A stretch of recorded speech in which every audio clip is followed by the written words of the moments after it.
Hello, my name is Chris Red. I teach 5 through 12 band and music theory in the Dover City Schools. And with the rest of my colleagues on the teacher evaluation committee, you can see their names and email addresses down here. Um, Excited to present Module 2. I'm using Screencastify to do this, and so bear with me. I'm moving my face a little bit so you can see the screen.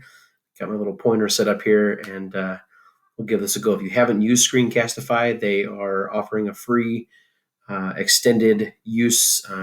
Usually, if you just use the free version, you can only record a short video, but now you can do unlimited videos during the COVID-19 pandemic. So that's pretty exciting. So this is Module 2, and we're going to talk a lot about administrator evaluations. We're also going to talk about the new rubric and teacher performance standards. So the first part I'm pretty excited about. I presented this at last year's at the 2020 OMEA conference. This was a survey that I put out to different administrators. Just to give you an idea, I asked a very short survey, and I was looking for a few pieces of data. If you're like me and you get a survey and it says it'll take 15 to 20 minutes to complete, sometimes I go, I don't have time for that. So I only made 3 main questions other than gathering some information. And once I got my first round of data, I looked at what I was lacking, and then I targeted some other demographics. So let's take a look at the demographics here. And you'll see that of the administrators that I polled, I got a pretty nice split of rural and urban. I didn't get as many suburban as I would have liked. And you can see here the breakdown. I gave 3 main categories: elementary, middle, and high school. And then I put an other for people that were more targeted schools. And you can see there were a couple that were more targeted schools, and those are probably larger suburban or urban schools. So the first question that I asked was, when you come in for a formal observation, what are 1 to 2 things that immediately impress you? The really neat part about this question is that there were a lot of similar answers, so that was good. And I highlighted the top 5 here: student engagement, room organization, rapport with students, classroom management, and established routines. I can tell you that the number 1 word that I saw in there was student. So even though they're coming in to evaluate you, they're looking at how the students are taking your instruction, how the students are responding to your classroom. The next question: when you come in for a formal observation, what, if anything, is something you often find lacking? This one, I saw differentiation was huge. Student-led lessons in learning, wasted time, lack of engagement, closure to a lesson. I saw several different ways to say that, but basically the ending of your lesson or the ending of the class period, that there was some kind of bow on top or button or period at the end of the sentence, so on and so forth, and interaction between students and teacher. And the third question was very open-ended. I wanted to see what's something that they want us as teachers to know about their role in the teacher evaluation. And a couple of these are direct quotes, which were really good. The first one: the purpose of evaluation is to make a teacher better, no matter how good or bad they are. And isn't that important for us as educators? We're trying to improve everybody, right? Evaluation is a growth tool. The next 2, super fun because these were polar opposites. Don't make it a dog and pony show. Okay, so they just want to see your run-of-the-mill, this is what I'm doing in my classroom. The next one: wow factor, teaching your best lesson. So the takeaway from this, and this is probably the biggest takeaway from the entire survey, is that you need to know your own administrator and know what they want to see. And I think that it's okay to ask them that. I think it's okay to be very direct and say, what are you looking for in an evaluation? When you want to circle those top boxes, what is it that you're looking for other than what's actually on the rubric? I can tell you that I sat down with my own administrators and had those conversations, and then I sat down with some of the other administrators that filled out the survey and asked them some of the questions, just to kind of follow up on it. And that was the biggest thing: was communication is key. So talk to those administrators and ask them, what do you want to see? Because this is about you growing. But if you want to get that top rating, which is really what drove me to this, then you need to know, because 2 administrators might come in and they might circle very different things, just like when we go to adjudicated events with large ensembles, or you have 3 judges, and one of them might circle one rating and one might circle another rating. So we like to think that there are observable, objective behaviors, but some of this can and is subjective. So know your administrator, talk to them, and they'll let you know what they want to see. So all right, let me just move my face here again. Components of a full evaluation. So we're all kind of familiar with this. Your school district likely has a situation where if you are rated skilled or accomplished, you go in a deferred status. Now, looking here, this is what the new model, right? If you are ineffective, which is a pretty small amount of teachers you're put on an improvement plan, you can see that it drives us all to the same place. If you are accomplished, skilled, or developing, or new to a district, we've all done professional growth plans. Module 3 is going to talk about this in length. This is a whole new ball game. Okay, so just take a look and digest this bit right here. Right, a lot of that looks very similar. You'll see that there's some asterisks, indicates best practice but not required. The pre-conference is no longer required. That was a huge chunk of what I think made me successful in the last teacher evaluation, and I'll be pushing our local OTES committee to mandate a pre-conference because I think it's important for you to guide your administrator. Mid-year review and conference. Look here. Again, a lot of this looks very similar. Okay. Final review and conference at the end, and we all understand the final holistic rating. Of course, how we get there is different because SLOs are gone. Okay. Required components of a full evaluation. The professional growth plan, super important right here. Reviewed, guided, or written by the evaluator. We're going to talk again more about that in Module 3, but you understand that this is something that I would take out, dust off, and turn in, and I'm not entirely sure that my administrators read it.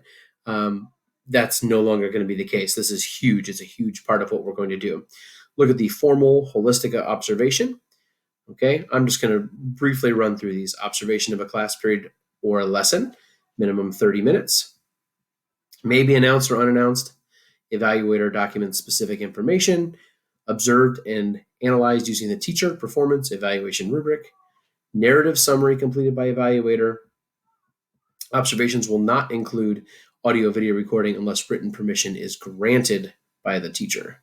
Okay, and what's that last one say? I need my little box to go away there.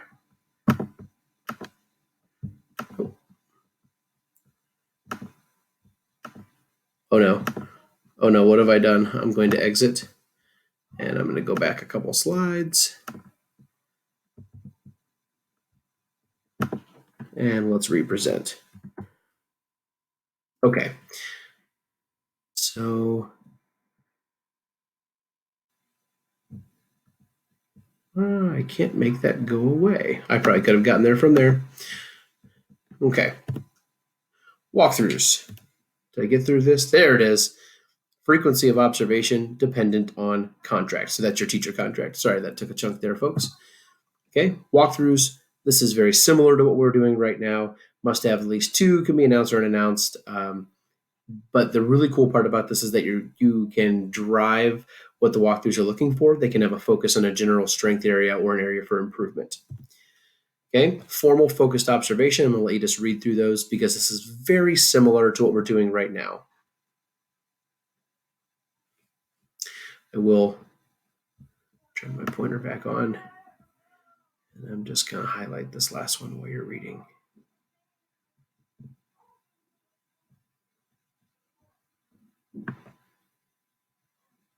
Okay, and your final summative conference. Pretty straightforward. Again, the entire thing is built around growth, which I think is a good thing. Probably the best improvement in all this. You can bring additional evidence just like before, which I think is another reason why that pre-conference can be very important because that's where you can kind of get some of that evidence out of the way just to start things. Okay, and you can see that the teacher and the evaluator are collaborating on your professional growth plan, and that's a big change from previous. Okay, so if you're like me, you really are interested in the next couple of slides, and you can take the time to read this, but also if you've got your camera phone, and you do not need a special app used to, but if you just hold your phone right up to that QR code, it's going to take you directly to the ODE website, and I linked this. You can read the rubric. You can see that the previous rubric had just dozens of different subcategories, but we have whittled it down a little bit. Now we've got 6 domains of teacher practice. I'm going to read through these really quick. Focus for learning, knowledge of students, lesson delivery, classroom environment, assessment of student learning, and professional responsibilities. I think that that's a good thing. It's simplified that a little bit. Again, scan this QR code over here and digest that. That'll be worth your time. And this is a little bit hard to read on here, but again, I gave you a QR code if you want to read this fully. And all it's doing is taking you to OTE's website. I can also tell you a quick Google search of OTES 2.0. The very first thing is the Ohio Department of Education, and all of that stuff is there now. So it's pretty easy to get to, but it's right here on the QR code. So take a look at the different ratings: ineffective, developing, skilled, and accomplished. Those have not changed. But I'm going to read the rating of accomplished. A rating of accomplished indicates the teacher consistently meets expectations for performance and fully demonstrates competency in most or all of the teaching standards. The teacher addresses the needs of individual students. The accomplished teacher uses a strong foundation of knowledge, skills, and abilities to innovate and enhance their classroom, building and potentially the profession. The teacher consistently strives to improve his or her instructional and professional practice and contributes to the school, building, or district through the development and support of colleagues. The accomplished teacher is a leader who empowers and influences others.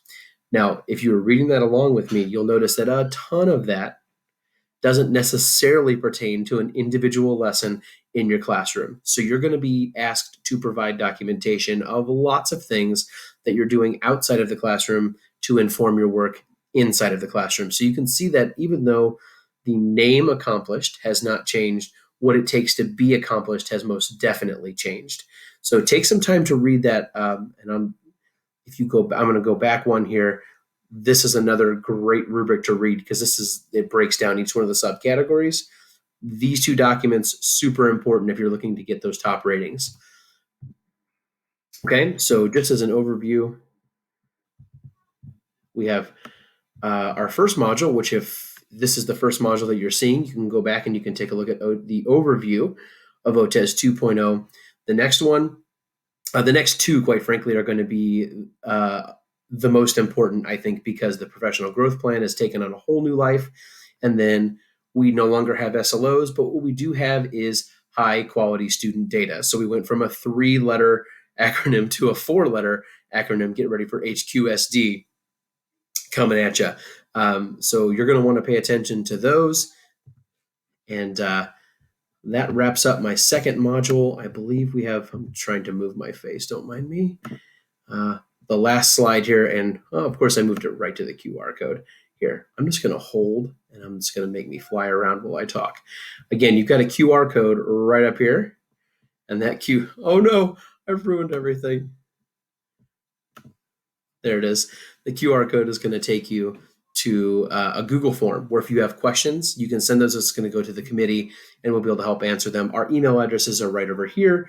So you have questions. Rachel Fleischaker is the chair of our committee. That's always a great place to start, but you're welcome to email any of us with questions you have about teacher evaluation.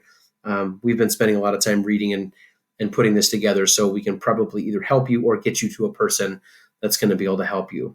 Again, on behalf of OMEA, thanks for watching this. I hope that it was useful and helpful in this new digital era, and best of luck to you as we all figure out what the fall was going to look like.